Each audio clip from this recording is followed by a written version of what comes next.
Well, the Super Bowl has been decided, and we got some coaching stuff to talk about.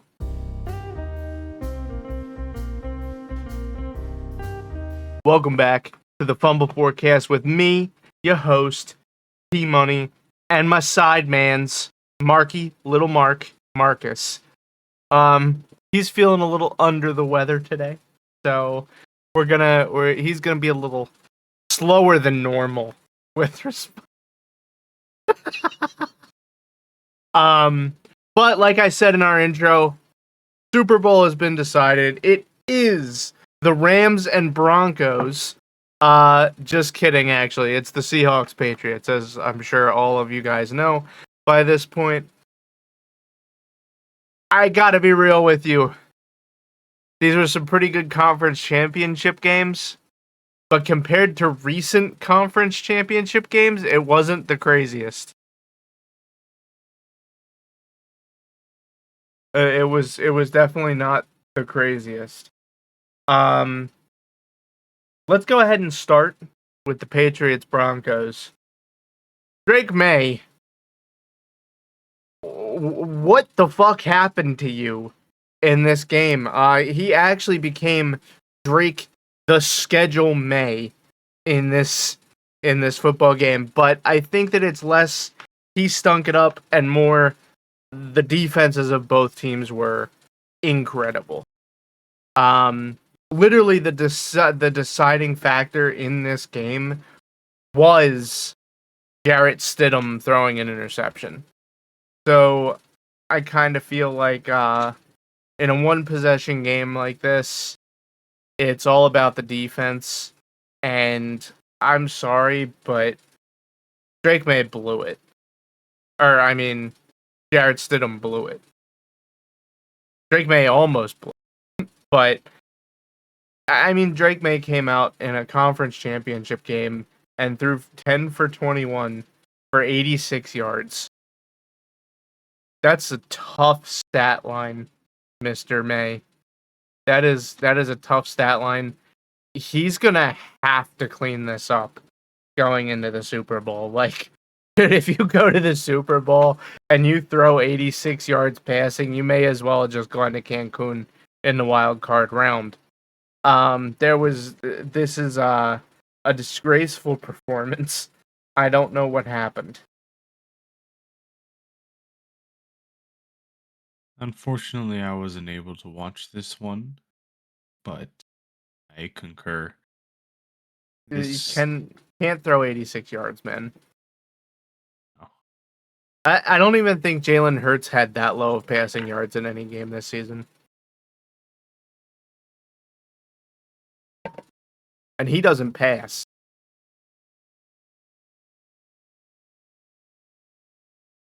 I just feel bad for Stidham. First game he starts is the conference championship. Well, that wasn't the first game he started. He's a veteran backup. Is he? Yeah, he's like borderline retired.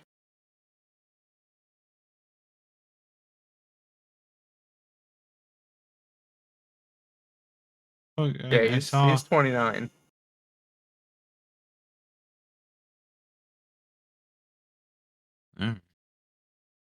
Maybe I'm Yeah. misremembering what I saw, but think I saw made it feel like this is gonna Maybe it be was the his first first playoff ever. game that he had started. Maybe.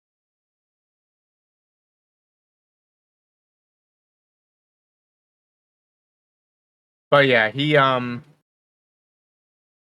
got stank fingered in this game. It was not pleasant. I mean, let's be real.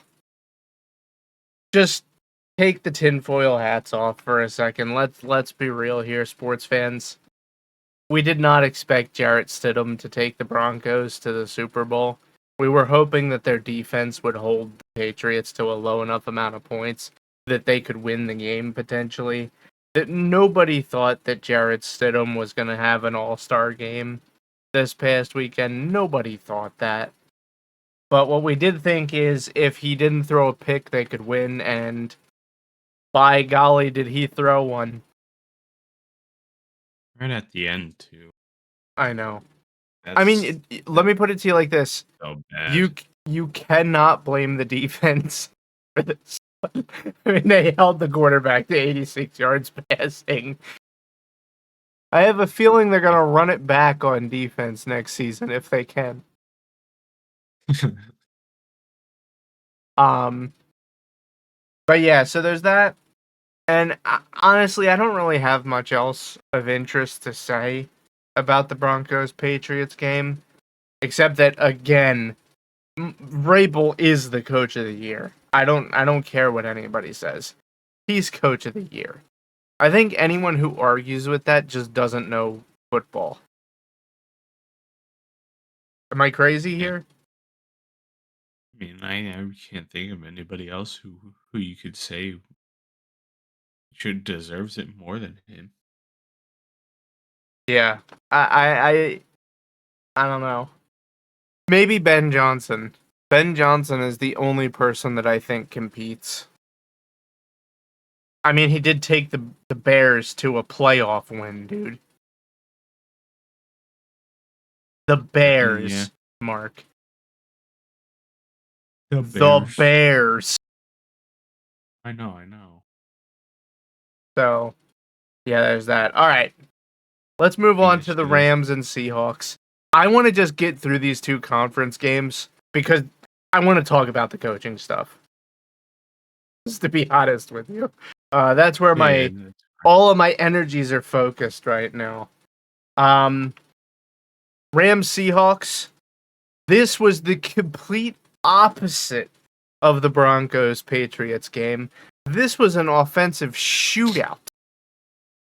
This was crazy. Matthew Stafford, 22 for 35, 374 yards, 3 touchdowns.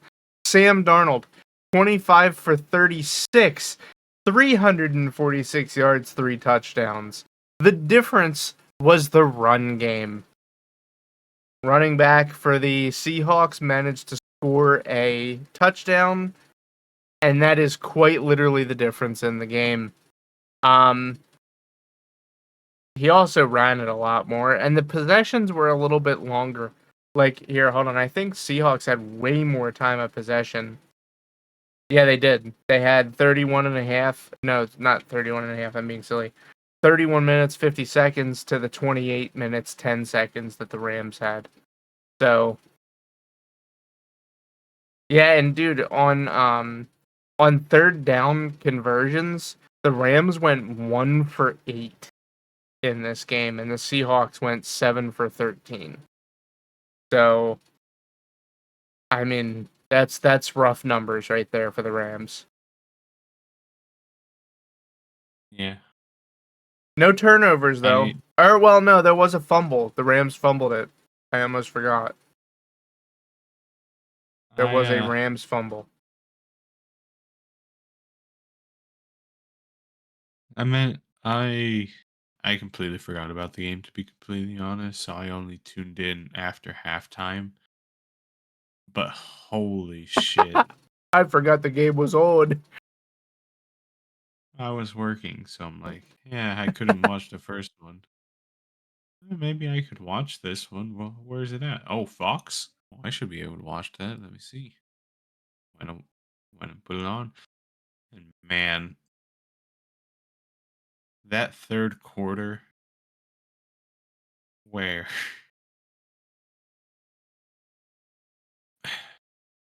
where it was touchdown after touchdown after touchdown after Yeah. touchdown. I'm like, oh come on, please.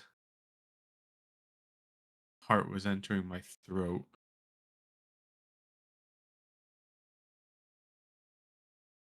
Yeah.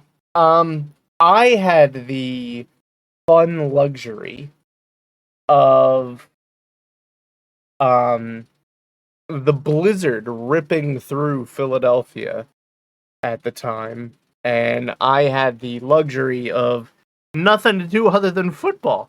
So it was fantastic, everybody. Um I got to watch the Broncos, I got to watch the Seahawks. I had a grand old time.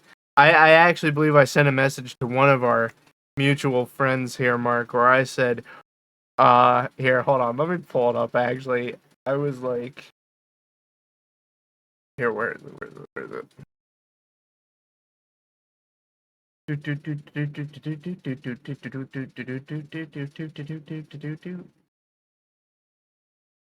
I say good playoff football in a blizzard. What more could a guy ask for? His response was, of course, anything but football. But, we don't need to talk about that.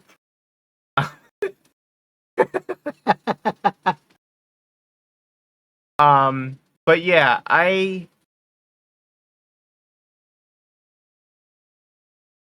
don't know, man. I kind of feel like let's just get this out of the way now. I feel like the Seahawks are gonna mop the floor with the Patriots in the Super Bowl. Um, they Huh? probably will. They probably will. The way the Patriots have been playing in the playoffs, absolutely. Yeah. I mean, the Seahawks have a good defense, and they're killing it on offense. Like the Seahawks are just mopping the floor with teams. Even their divisional rivals, the Rams and the 49ers, just fucking clobbered them. I mean, at least the Rams put up a fight. The 49ers game was pathetic. Felt bad for them almost. Almost. I don't know. How Never. often does it happen where a team has to play their two of their divisional rivals in the playoffs back to back? That's got to be rare. Yeah. But yeah, so that's kind of where we're at right now. I'm predicting a Seahawks smackdown in the Super Bowl. That I'm rubbing the forehead. It's giving me a vision. Seahawks win. And it's not close. Wait. Both teams do okay, but in the end, the Seahawks are not close. They win.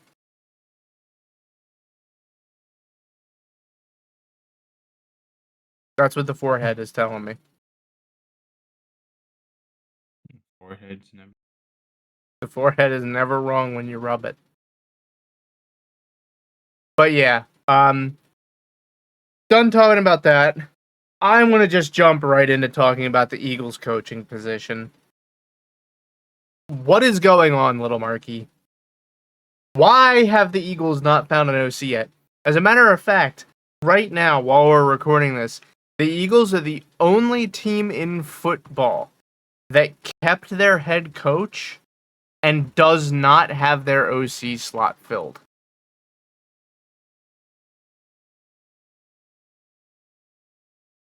What's going on? Because they're interviewing a whole lot. Is it that the Eagles aren't offering people this position? Or is it possibly that no one wants the position? And which one would be worse? I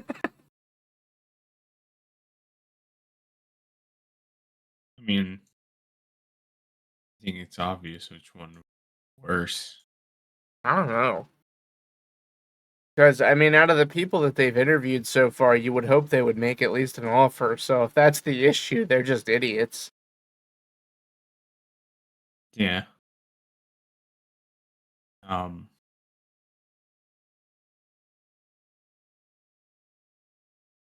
I don't know what to say.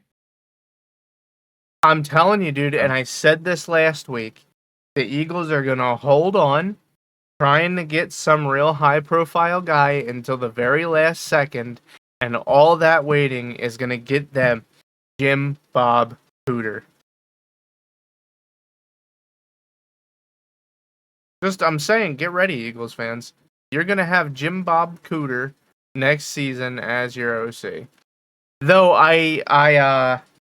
unfortunately, Mark, and this is a name you may be familiar with, apparently Matt Nagy is at the top list of OCs for the Eagles right now. I know where you were talking to him. Huh? I knew we were talking to him. No, apparently we've had like 2 interviews and he's like getting ready to sign like they want him.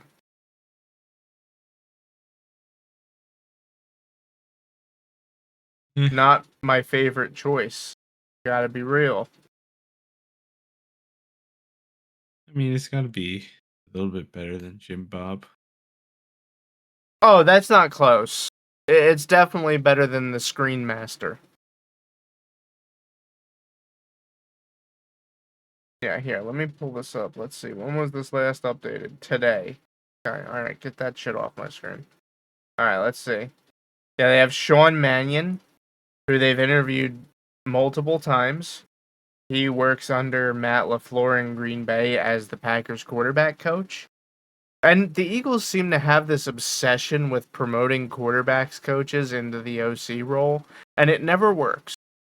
We had Brian Johnson. He was Hurts's quarterbacks coach. And, well, I guess Kevin Patullo wasn't the quarterbacks coach. He was the pass game coordinator. Whatever the fuck that means. Sounds to me like a glorified quarterbacks coach, but, you know, don't come at me. Then we have Frank Smith, Jared Johnson, um, Josh Grizzard, Jim Bob Cooter, Matt Nagy, and that Clyde fellow from the Bears. So, what are we doing?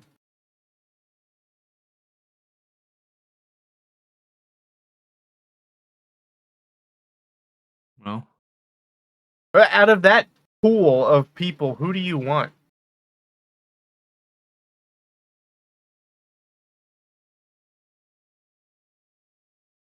eh, can't say I really want any of them. See, now I don't feel that way. I would like to have Clyde, Mannion, or Frank Smith out of the people who are left. Now, if you don't know who Frank Smith is, Mark, he was the offensive coordinator working for the Dolphins under Mike McDaniel. So, Oh, that was the guy I was talking to you about earlier. oh, okay, that I makes forgot a his lot of name. sense. Yes, sports Okay, no, fans, we do talk I about did, sports when we're not live. I did want, I did like him. Yeah, he's my top choice out of the remaining people. I would be okay with Sean Mannion. Just please, please, please, please do not bring in Jared Johnson, Jim Bob Cooter, Josh Grizzard, Matt Nagy, or Brian Dable, who is apparently still allegedly available. I thought he signed a deal with the Titans.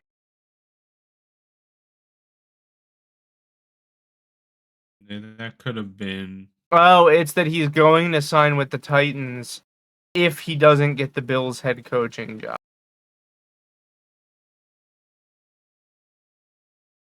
He seems off the table to me. I don't know why people are even still talking about him.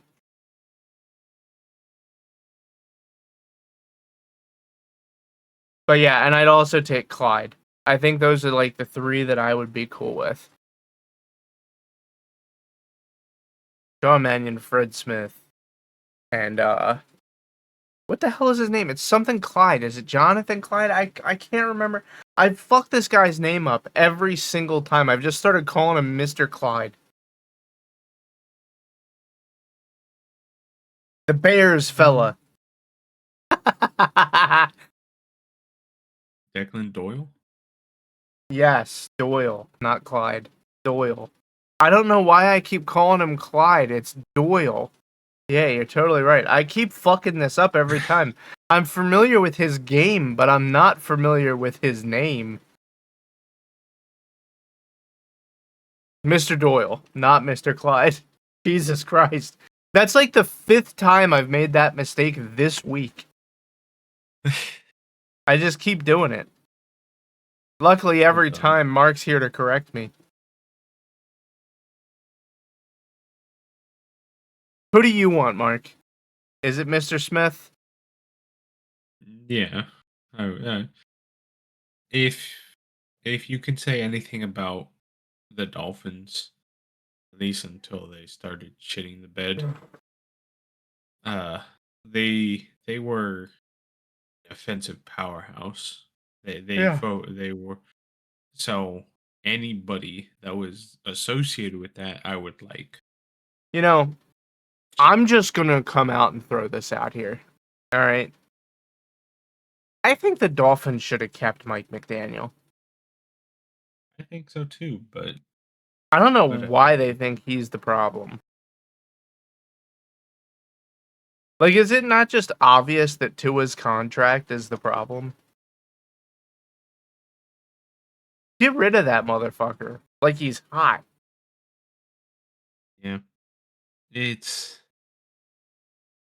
honestly if they had just if they had managed to not fuck themselves over with the Tua contract, they probably could have just got it for one more year, kept I kept think they just should McDaniel. have traded Tua. Period. Yeah, sure. But it's like they could have kept McDaniels, maybe start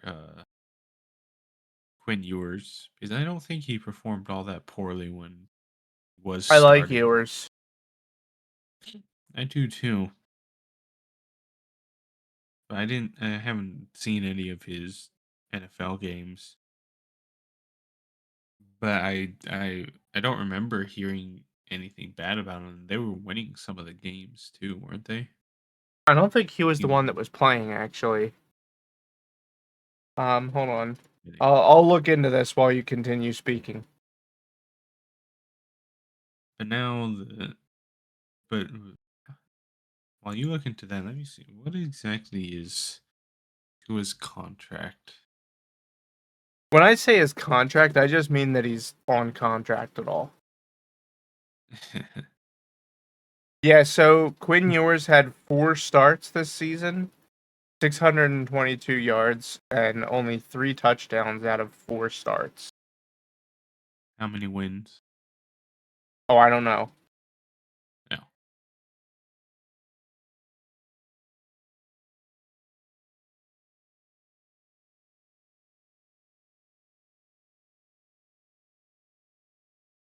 See.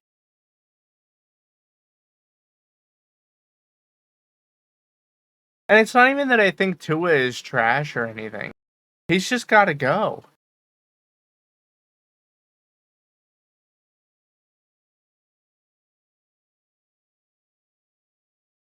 To his contract, 4 year, 112 million, 167 in guarantees.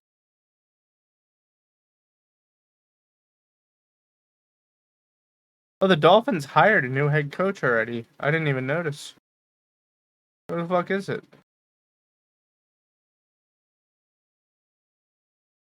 99 million dead cap hit if they release him. That's pretty bad.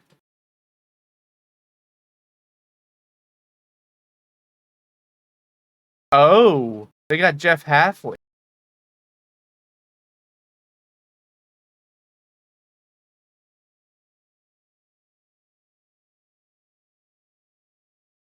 Jeff Halfley. Why does that name sound familiar? Because you know it.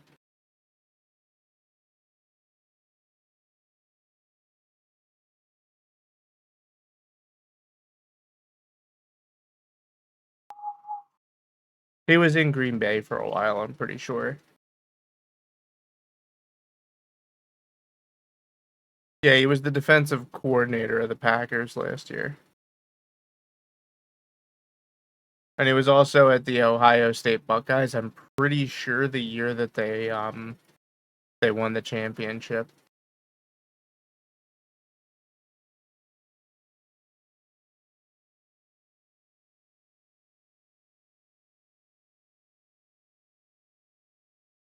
If that helps.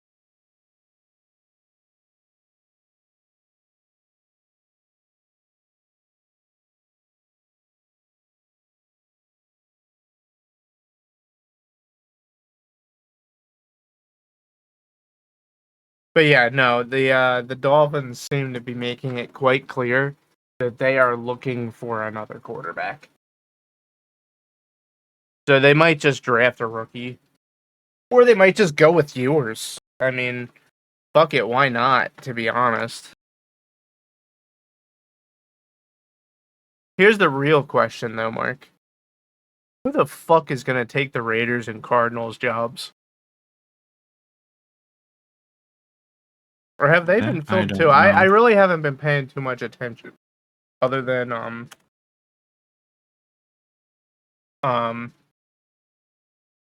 other than the Eagles, I haven't been paying as much attention.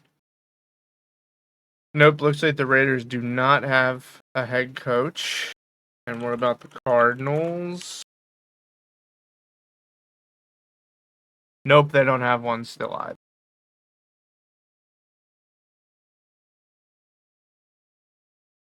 Well, I mean, Matt Eberflus is on the table. Oh.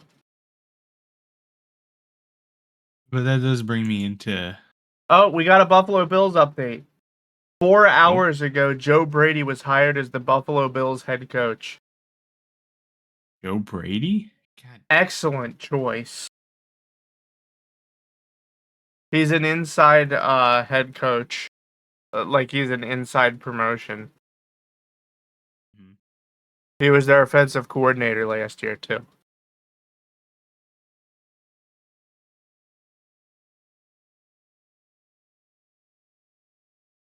I think that's a Dayball great, goes easy slam dunk to hire.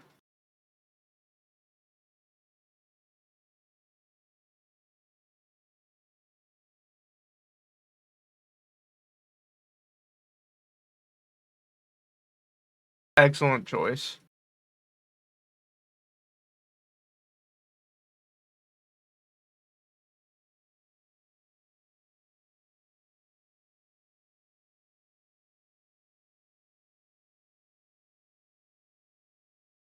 All right. Well, that solves that mystery. So against Dayball is probably going to sign on with the Titans. yep, and Cam Ward is fucked. And on top of that, we're probably going to see McDaniel go to the Chargers now, too.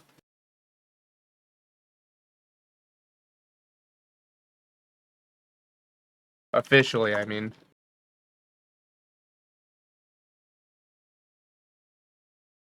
All And right. The Chargers finalized the deal with Mike McDaniel as offensive coordinator. but did you see who the Steelers hired? I did. That's unfortunate. That that was such an out of left field hire that I am still shocked. Yeah. Yeah. Um, why is McCarthy still head coach anywhere? And here's the worst part. The Steelers stick with their head coaches, man. He's going to be there for 10 years minimum. And apparently he said that he wants to keep Aaron Rodgers too. Why?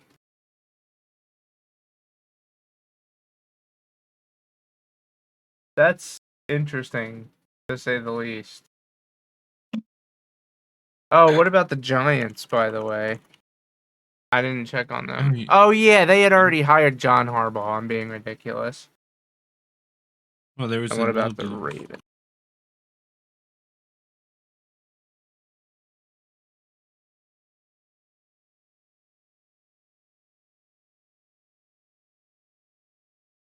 Oh, the Ravens have made a coaching decision as well.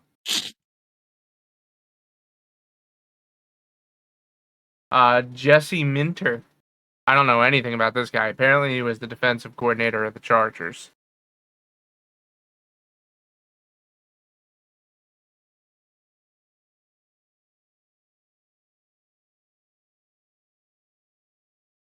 Apparently, he was a Ravens coach for 4 years in the past, from 2017 to 2020.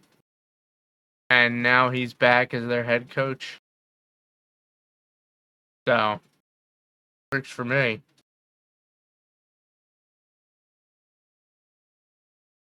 What other teams? Are we forgetting anybody? Probably. Oh, the Browns.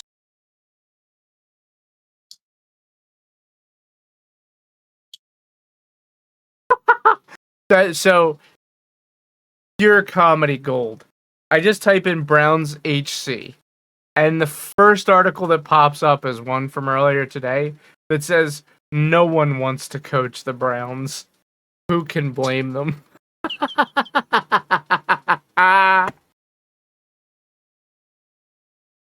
Oh, Yeah. fuck. Am I forgetting anybody else? The Falcons. Dude, there was a lot of coaching turnover this season. Oh, they hired Stefanski.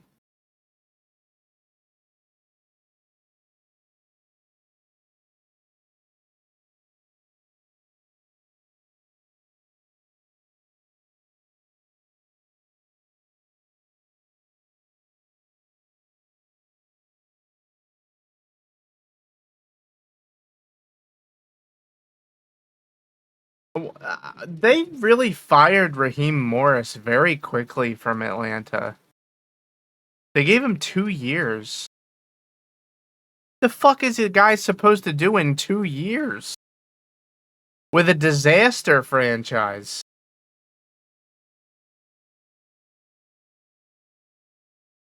Like, I mean, dude, the Falcons have fucking nothing going into the last 2 years. So, what? Like, dude, some of these teams, I feel like they just need to reassess how good they think they are. Because they're just not good. Like, I feel like a move like that, like getting rid of a coach after 2 years, you think like you're ready to win a Super Bowl or something, and the coach fucked it. But like here, let's see. So this season they had 8 wins. Terrible. Last season they had 8 wins. Terrible. Season before, 7 wins. Terrible. Season before that, 7 wins. Terrible. Let's see. 7 wins before that. How far back do we have to go to see a winning record from the Falcons? 4 wins that the year before that. Here, I'm actually curious. How far back do we have to go in order to see a winning Falcons season? Jesus Christmas. Okay, here's how far back you gotta go. You have to go all the way back to the 2017 season. The Eagles' first Super Bowl win is how far back you have to go before the Falcons had a winning season. That is 9 years of being dog shit.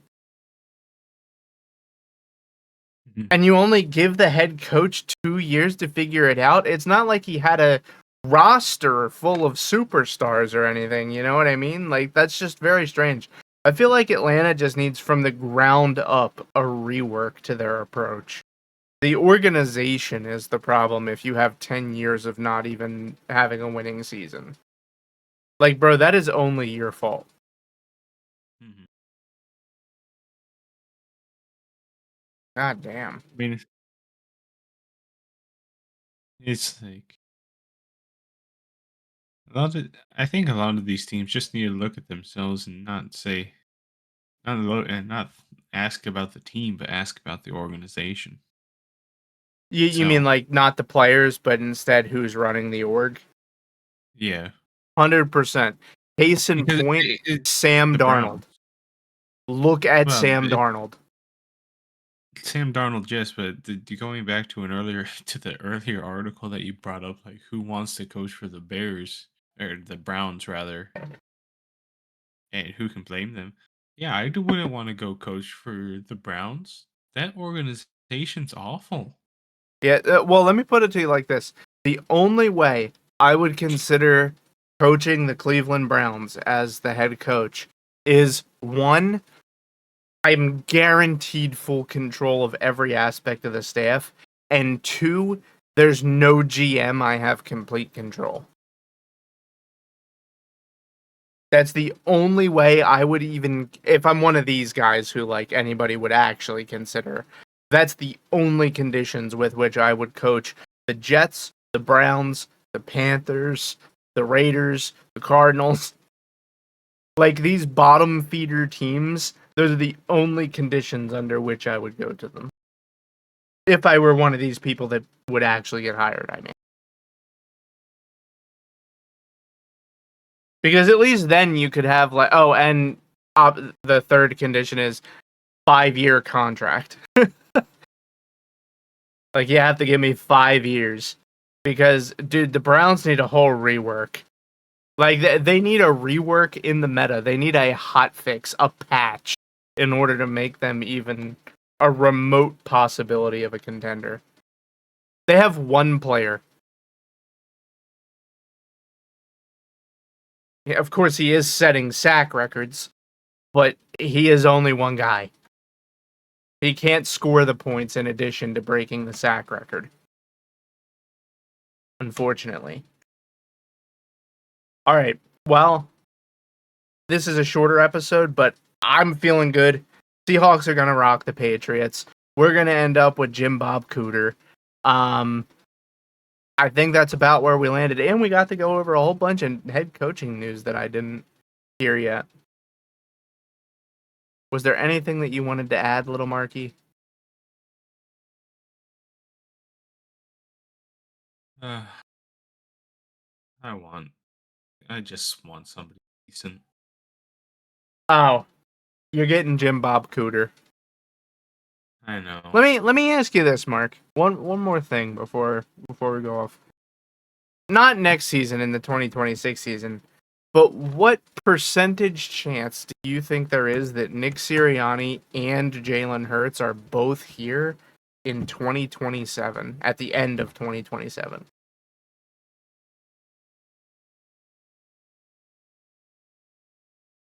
If we don't make it back to the we don't make it back to the Super Bowl in High 2026, bar I for think we're you. both gone. Both? I don't think there's any way that both are going. They'd have to be really bad for both to be gone. Like, I think as long as they get to the conference championship next season, I think Nick has a secure job for a little while longer. But if Jalen continues sneaking it up, I don't know how much longer Howie and the Eagles are going to put up with that.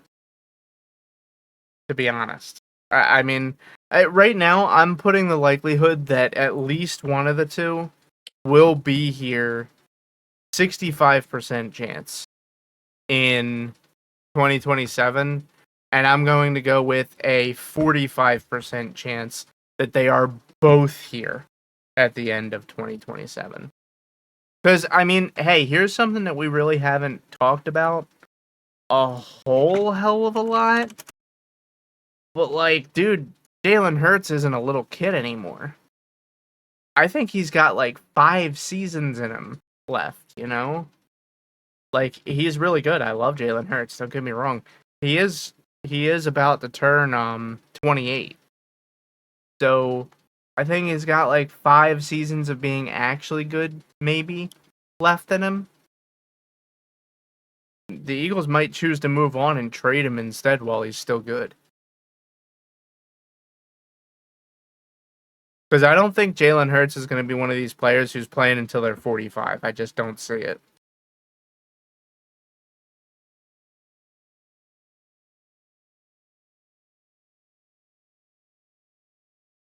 Well, I guess we'll find out. We always do. Unfortunately. All right.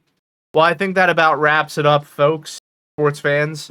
So, thank you for joining us for this fantastic episode of the Fumble Forecast. We will see you again next time after after the Super Bowl, which means we have a bye week of the Fumble Forecast next week, just like the players. And we will see you after the Super Bowl. Bye, everybody. Remember to subscribe, follow, share with 725 of your friends, and hit the like button, too. Bye, everybody. Bye-bye.